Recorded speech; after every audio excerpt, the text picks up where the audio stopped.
Enter किया, यहाँ पे हमने दिया आई टैग, नहीं यहाँ पे हम दे रहे हैं नॉर्मल, कुछ नहीं दे रहे हैं, ऐसे नॉर्मली हमने यहाँ पे लिख दिया है। ठीक है, अपन यहाँ पर बी आर टैग दे देते हैं ताकि वो नीचे रहे।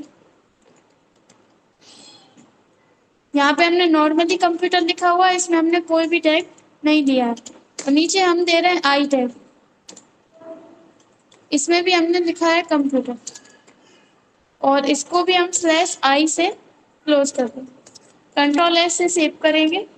आप यहाँ से जाएंगे इसमें और आप इसको रिफ्रेश करेंगे, तो आप देखेंगे कि ये तो नॉर्मल दिख रहा है, ये थोड़ा सा तिरछा दिख रहा है और ये थोड़ा सा तिरछा दिख रहा है। आ रहा है समझ में?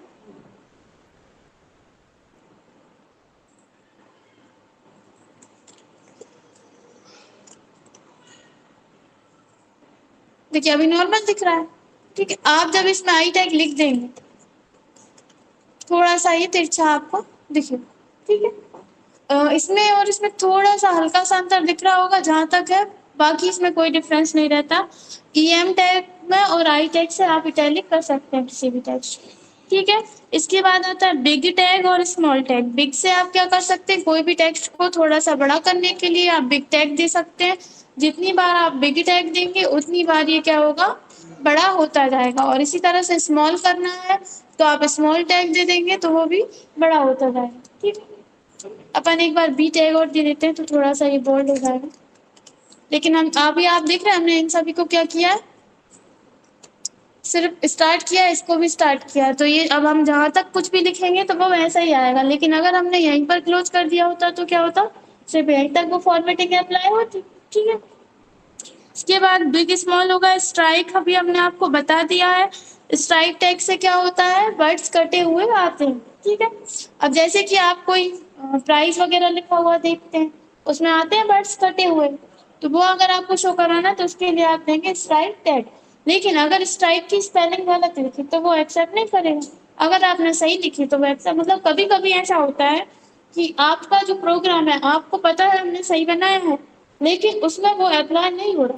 इसका मतलब है कि आपने जरूर स्पेलिंग गलत लिखी है या फिर कोई टैग आपने क्लोज नहीं किया सही से।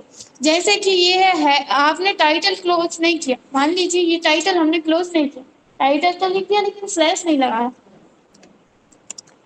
आप देखेंगे कि यहाँ पर कुछ भी शो नहीं करा रहा, वो सब कहाँ चला जाएगा, टाइटल में, क्योंकि हमने क्या नहीं किया, टाइटल क्लोज नहीं किया। ठीक है, ये सभी चीजें कहाँ चली जाएंगी, सब चीजें टाइटल में चली जाएंगी। तो इसलिए अपन को हर एक चीज को क्या करना पड़ता है, अच्छे से क्लोज करना पड़ता है ताकि वो सही जगह पर आए।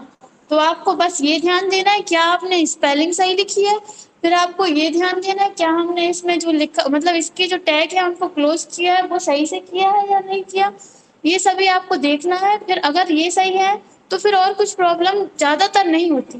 ठीक है, यही प्रॉब्लम आती है ज्यादातर, या तो आपने कोई टैग सही से क्लोज नहीं किया या फिर उसकी स्पेलिंग। ठीक है, इसके बाद है नेक्स्ट है आपका टीटी टैग। टीटी टैग का यूज किया जाता है नॉर्मली टाइपराइटर के आपने टेक्स्ट देखे होंगे कैसे आते हैं, टाइपराइटर पे देखा होगा आपने, टाइपराइटर वो पहले जिससे टाइप करते थे टाइपराइटर होता है, उसमें टेक्स्ट कैसा आता है आपने उनमें देखा होगा, स्टाम्प वगैरह आते हैं, उनमें वो थोड़ा सा छोटा छोटा सा टेक्स्ट रहता है। वैसा आपको टेक्स्ट शो कराना है तो उसके लिए आप देंगे यहाँ पर टी टैग, टाइपराइटर। ठीक है, और आप यहाँ से टेक्स्ट ले लेते हैं और अपन चलते हैं इसमें, यहाँ पर हमने इसको पेस्ट कर दिया, बहुत ज्यादा हो गया। ठीक है, हमने यहाँ पर सिर्फ यहीं तक लिया और इसको भी हमने यहाँ से क्लोज कर दिया। कंट्रोल एस से सेव किया और आप इस पर रिफ्रेश करेंगे तो आप देखेंगे कि यहाँ से लेकर यहाँ तक का टेक्स्ट थोड़ा सा अलग आ रहा है, बाकी ये वाला टेक्स्ट अलग आ रहा है। ये कैसा आ रहा है, टाइपराइटर की तरह आ रहा है। टाइपराइटर में कैसे रहते हैं, छोटे छोटे बर्ड्स रहते हैं और थोड़े से वो दूर दूर रहते हैं, उनकी जो स्पेसिंग रहती है वो थोड़ी सी दूर दूर रहती है। जैसे कि अब हम यहाँ से ये टेक्स्ट, ये टाइपराइटर का जो क्लोजिंग टैग है ये हटा देते हैं,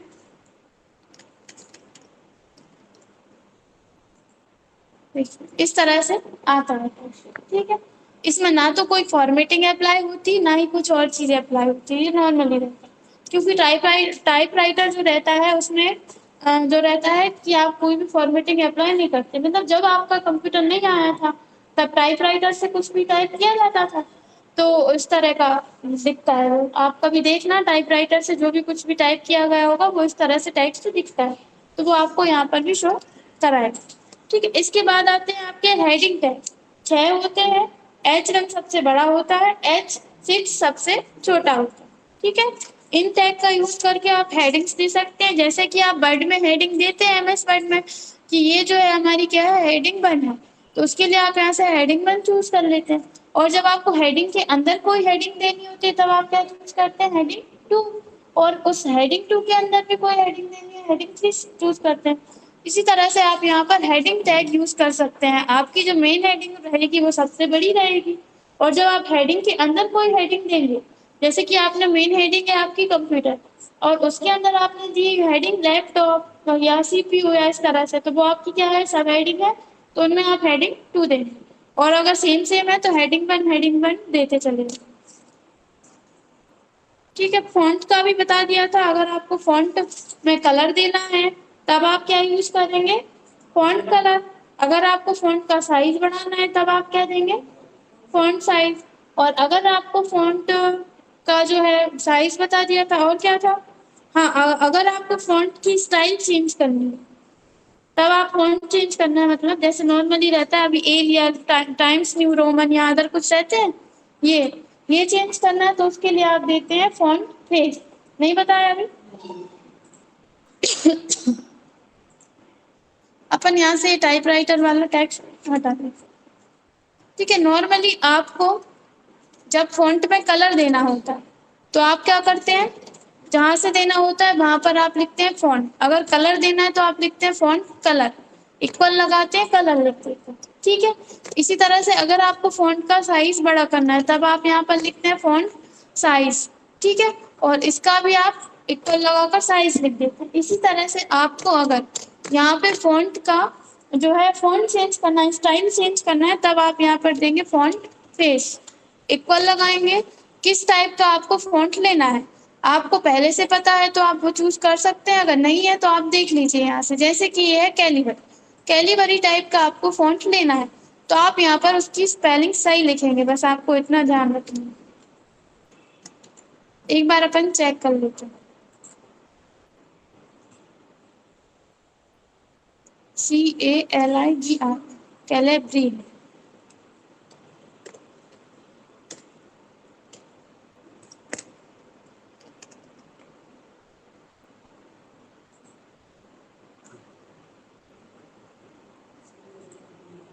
ठीक है, आप इसको रिफ्रेश करेंगे तो ये उसी फॉन्ट में हो जाएगा। अब जैसे कि अब समझ में नहीं आ रहा आपको तो आप क्या करेंगे, यहाँ पर जाकर आप फॉन्ट को क्लोज कर देंगे, स्लैश लगाएंगे, फॉन्ट लिख देंगे, आप इसको सेव कर देंगे और आप उसमें जाएंगे, आप रिफ्रेश करेंगे तो आप देखेंगे ये फॉन्ट आपको अलग दिख रहा है और ये वाला फॉन्ट आपको अलग दिख रहा है।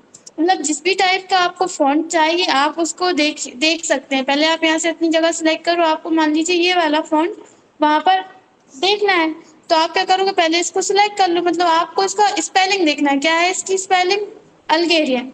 अपन यहाँ पर टाइप कर देंगे कैलिबरी की जगह।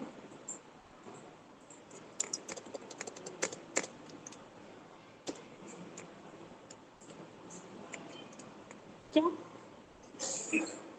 शायद यही थी, GE है।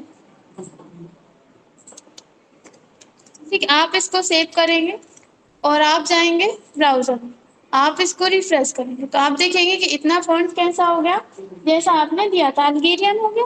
ठीक है, तो इस तरह से आप normally font size, font colour देते हैं, इसी तरह से आप फॉन्ट फेस यानी कि जितना भी आपने फॉन्ट लिया है वो आप इसमें दे सकते हैं। आ जाएगा इतना।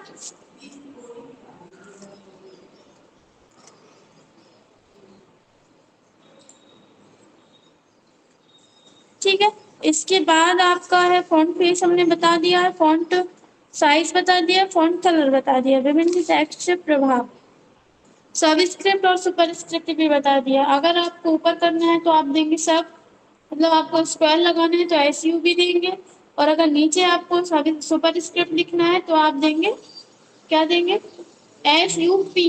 ठीक है, और इसके बाद आपका हमने लिस्ट बताई थी, लिस्ट आ गई थी सभी को।